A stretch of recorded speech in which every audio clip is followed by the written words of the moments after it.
August 27, 2023 was the site of one of the greatest moments in the history of All Elite Wrestling, when 72,000 plus fans packed Wembley Stadium and got to witness one hell of a goddamn card. The crowd was rocking and rolling, strutting and strolling. The fans were absolutely lifting the roster higher and higher and higher, and then they just lifted them a little bit and let them drop. And then they were able to just keep up that energy for most of the goddamn show, which is certainly quite the monumental feat. And if you're into feet, you have some goddamn issues. But enough about that. I'm not here to kink shame. I'm here to talk about the return just under a calendar year later. All Elite Wrestling invading Wembley Stadium once again is going to be quite a moment. Maybe full of some great moments. Maybe full of things that make you question what the fuck's going on. But let's talk about it. I'm John Rentham with my AEW All In 2024 predictions. Let me know your predictions in the comments, please. I'm filming these right after my Dynamite review. I have a lot of stuff to do, a lot of things on tap. And I just decided that if they have, finalized 10 matches, even if they add a few things on a taped Collision, it doesn't really matter. I don't have the clairvoyance to see ahead, and this is what has been announced. Also, one of the matches on this particular show was decided on Collision, that, again, they already taped. So, nevertheless, considering they're doing a 2-hour pre-show, I imagine they will probably add a few more pre-show matches. Speaking of the pre-show, as of right now, one match, Chris Statlander and Stokely Hathaway, Mrs. Hathaway, against Willow Nightingale and Tomohiro Ishii. This is what Ishii's been reduced to. Whatever, Willow and Ishii will likely get the victory. They're continuing Willow and Statlander. That's fine. It'll make the crowd happy. Stokely will do some comedy spots. I still think it's unfair to put children in the goddamn ring, but whatever. Again, I know Ishii is not what he used to be. Even 5 years ago, but come on. Anyway, Willow and Ishii will get the victory. Timeless Toni Storm against the Glamour Mariah May AEW Women's Championship. I'm looking forward to this. I think they really need to be allowed to tear it up. The referee needs to let some shit go. They need to be able to get some blood. They need to be able to get some violence in. Mariah and Toni have built this up beautifully. There's been a lot of great stuff going on.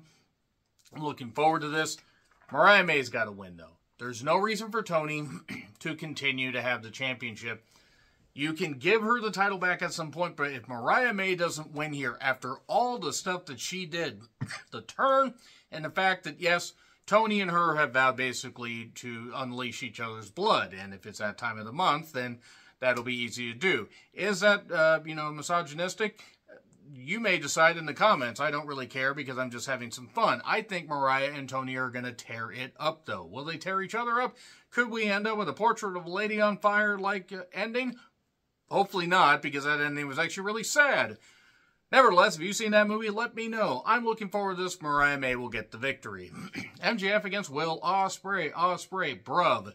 AEW American Championship. I think Ospreay's got to win. Because otherwise, what do you... my thing is if MJF loses, you have to push him to another championship. Maybe he beats Okada. Maybe you do something. You have to push him to another championship. And Ospreay could lose. And Ospreay could go into a program with the AEW World Champion for Wrestle Dream, which is, I think, what they're going to do. But I think Ospreay's almost got to win here. Because if he doesn't, what are you doing? But they kind of wrote themselves into a goddamn corner. I think Ospreay has to win here. And then you could do a third match at Grand Slam. Maybe you could have MJF actually beat Ospreay at Wembley. And then you could do the third match at Grand Slam where Ospreay gets the victory there. But again, they wrote themselves into a corner. I'm going to go Ospreay, but I'm not that confident. Jack Perry against Darby Allin, coffin match for the TNT Championship. I think it's going to be full of a lot of garbage. Yeah, Darby could win. I don't think he's gonna. I think Jack Perry's going to win. If Darby won the TNT Championship, cool. It doesn't mean anything. That title has basically just been bounced around a whole bunch and passed around like a joint at a college party. Or like Saraya backstage at any event. But I think Jack Perry will end up getting the victory and we're just going to have a lot of interference and a lot of bullshit. I hope Darby wins, but I'm not that optimistic. Mercedes Moné with Camille against Britt Baker for the AEW TBS Championship. It'll be Mercedes. I would be for Jamie Hayter returning and beating the absolute shit out of Mercedes and beating her at Grand Slam. And in fact, I think Jamie Hayter will return on this event. But whatever. She won't work with Britt because rumor and innuendo is that there's no reason, or that Britt doesn't want to work with her, I guess. I don't know. Maybe that would explain why Jamie never turned on Britt when she should have, and Jamie basically was nullified. Because Britt can't let anybody get better than her. Even though I have seen people in the indies that are just still in training that are better than her. That being said, Mercedes will get the victory. And it's probably not going to be that good of a match.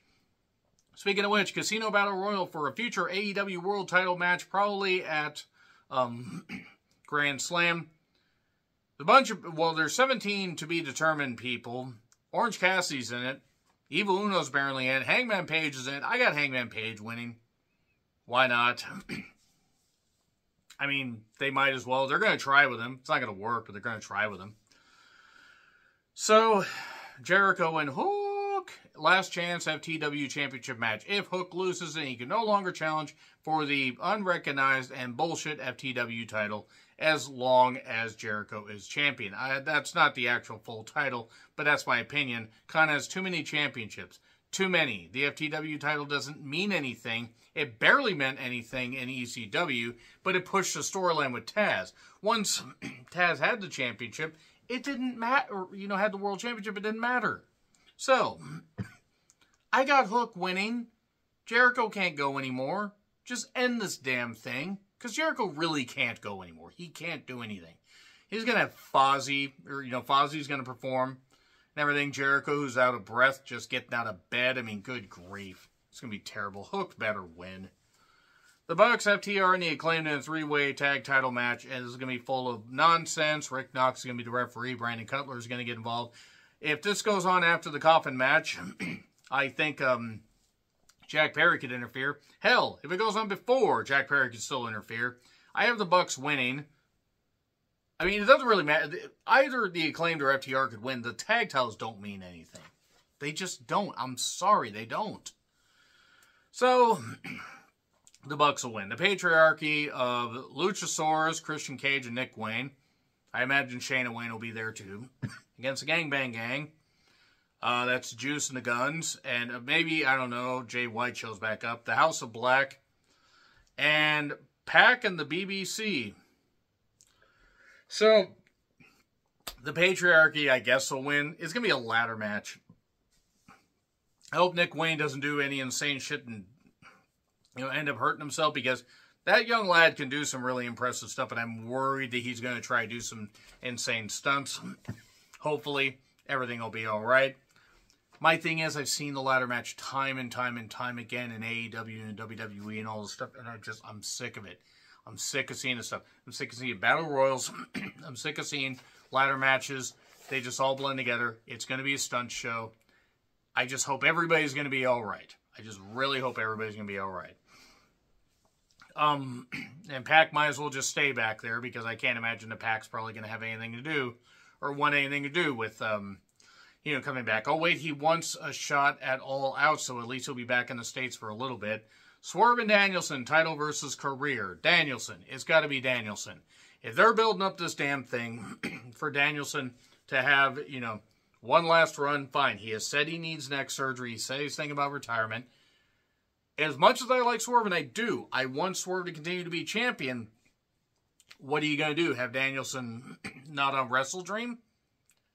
I hate to say it, but even though I think Swerve could be a bit of a draw, Darby could be a bit of a draw, Danielson having his last hurrah at the Tacoma Dome, that shithole of a goddamn venue, God, it's an abomination, terrible venue and terrible goddamn parking arrangements and terrible neighborhood, and Tacoma sucks. But that being said, I'm really looking forward to going to Wrestle Dream, just as fucking Tacoma. They're not going to fill the building up. But nevertheless, Danielson should be champion going in there. Because otherwise, okay, you're going to have him wrestle under a mask, you're going to have him do this stuff, what are you going to do? You're going to have him do a Midnight Rider-like situation. Danielson gets his one last run, one last full-time run, and that's it. Swerve could win, and they could do that stuff with Danielson, but I just think Danielson winning here, big moment. It'll mean a lot. So nevertheless, let me know your thoughts and your predictions for All In the comments. Please like, share, subscribe, Twitter handle in the description. I'm John Replin. I'll see you soon.